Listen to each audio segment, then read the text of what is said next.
Hello, everyone. So our presentation is on Gypsy Rose Blanchard.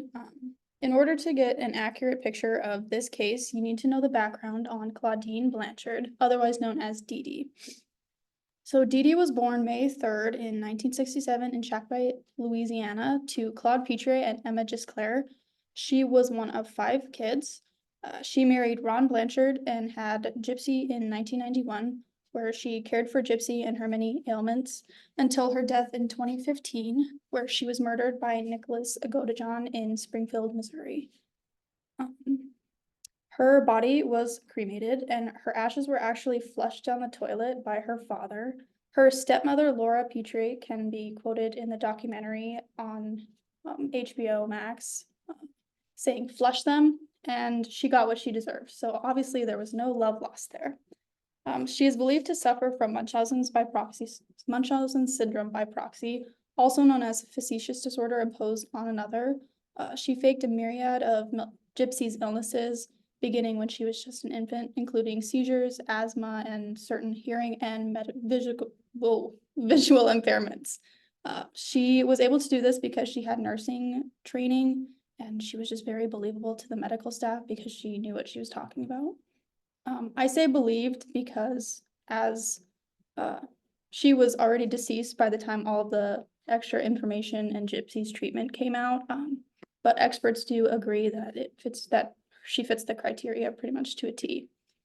She was not close to any of her other family. This is according to Dee Dee's family because she had a falling out with them when she was accused of trying to poison her stepmother, Laura, with weed killer. In addition, she was also accused of making bad checks, stealing clothes, stealing money from families, and had multiple arrests when she was younger. She was caring for her birth mother, Emma, for a while, and now it is believed that she was purposely starved while under her care, which would also fall under the Munchausen's umbrella of issues. Soon after having Gypsy, and when people started asking questions about all the illnesses that were arising, she packed up her things and moved away.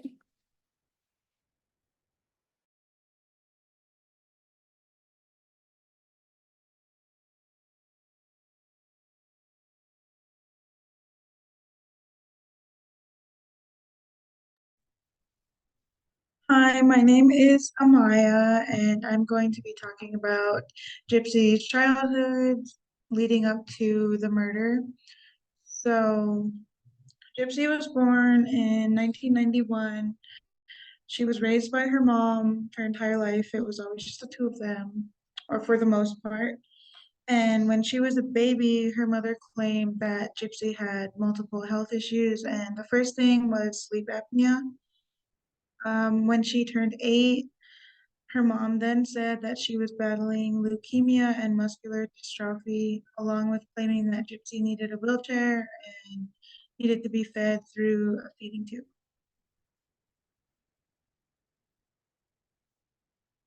And as the years went on, she went through multiple surgeries. She had her salivary glands removed. She was prescribed many medications, and possibly from taking all these medications, her teeth began to rot, and she also had her teeth removed. And when she became a teenager, her mother would lie about her age, like the older she got.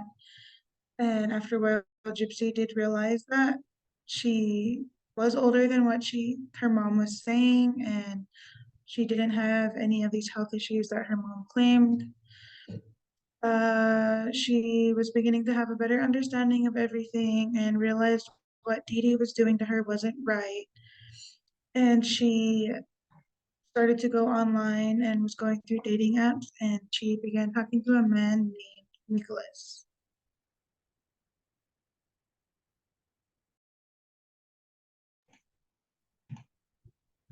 Hi, my name is Makayla, and I will be discussing the murder of Dee Dee and the events leading up to that. So, Gypsy, feeling isolated and controlled by her mother's manipulation and abuse, sought solace and connection through online platforms. Again, it was on a Christian dating site where she first encountered Nicholas, and they began talking in 2012. Their initial conversations revolved around their shared interests and experiences, and it gradually evolved into a romantic relationship. For Gypsy, Nicholas represented a glimpse of freedom and companionship, and their connection provided her with emotional support and validation. Gypsy was 22 years old and Nicholas was 23 when they first began communicating. And Nicholas was actually diagnosed with autism when he was younger, and he struggled with social interactions and he faced a lot of challenges in school due to his diagnosis. So as their relationship deepened, Gypsy confided in Nicholas about the extent of her mother's abuse in the oppressive environment she lived in, and she just detailed all that she had gone through and whatnot. Through their conversations, Gypsy expressed her longing for independence and her desire to break free from her mother.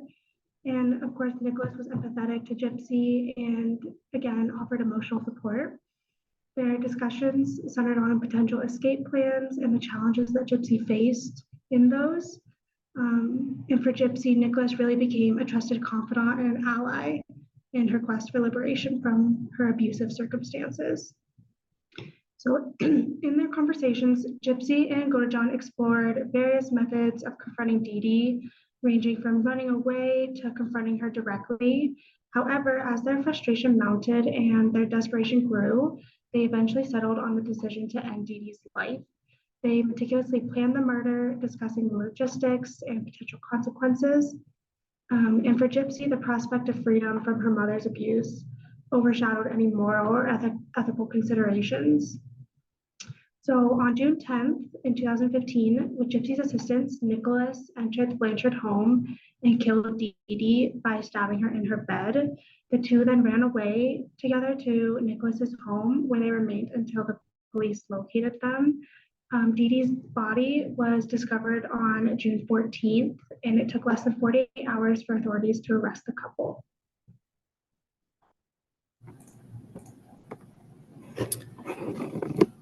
Hi, my name is Marion, and I'll be discussing the trial and the aftermath. Gypsy Rose Blanchard and Nicholas Godejohn were taken into custody and were charged with first-degree murder for the murder of Dee Dee Blanchard, as well as a felony armed criminal action. They were held on $1 million bond. And while they were being questioned, Gypsy Rose denied involvement at first until Nicholas admitted that they planned the murder together. But as news broke of Gypsy being a victim at the hands of her mother, all of the abuse, all the abuse she was taking and all that, the entire case shifted in her favor. Although she did commit a murder, everyone couldn't help but sympathize her life and situation. Not only was the public deceived, and all the charities and everyone, but Gypsy most of all, which impacted her trial and her sentencing. As for most states, under a first-degree murder charge, it mostly ends in a death penalty or life without parole. But the public prosecutor, Dan Peterson, determined he wouldn't seek the death penalty for Gypsy Rose or Nicholas Godejohn. He found the case extraordinary and unusual. In that case, Gypsy's attorney obtained her medical records from Louisiana and was able to get her a plea bargain to second-degree murder. Her medical documents showing the abuse she underwent. And Gypsy Rose did take the plea deal and pled guilty to second-degree murder. She was sentenced to 10 years, and she served her time at Missouri Chillicothe Correctional Center. She was granted parole in December of 2023, 3 years before her initial release. The public was shocked to see all of Gypsy's life unfold before their eyes, and everything was not as it seemed. Gypsy stated, "I feel like I'm more free in prison than living with my mom because now I'm allowed to just be free." And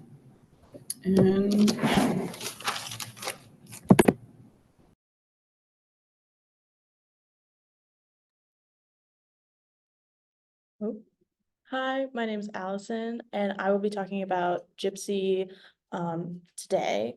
Gypsy, like previously stated, was released from prison 3 years earlier than her initial release date, due to good behavior, and she just really wanted to turn a new leaf. She talks about turning a new leaf a lot. She was paroled December 28th, 2023, after her assistance in the death of her mother. She was actually she was actually asked to leave the city of Kansas after she was released, due to security risks. The accomplice to her murder, to her mother's murder, he is housed in a correctional facility in that area, and so she was asked to leave. She currently is promoting her new Lifetime docuseries, The Prison Confessions of Gypsy Rose Blanchard, just talking about her time in prison, and also like the movie that was made about her, and just like what her life experiences were living with Dee Dee. While in prison, she married a man named Ryan Scott Anderson. He is a Louisiana teacher. They are currently both living together in Louisiana. She has expressed lots of remorse. She's also taken accountability on TikTok and social media platforms for her actions. She started, after she was released from prison, she started a social media account on TikTok. She received a lot of backlash and just controversial opinions about her doing that. And so as of now, she's decided that she would like to live her life outside of media, and that she would like to not be scrutinized for decisions she makes. Of course, when you are a public figure like that, even if you step out of the limelight, there are still rumors about you. Currently, there are rumors that she is currently pregnant, following a picture that her husband posted. There are also currently divorce rumors about the two of them, and my personal favorite, that her husband and her mother look eerily similar. This is the husband. Yes. And these are our references. Thank you.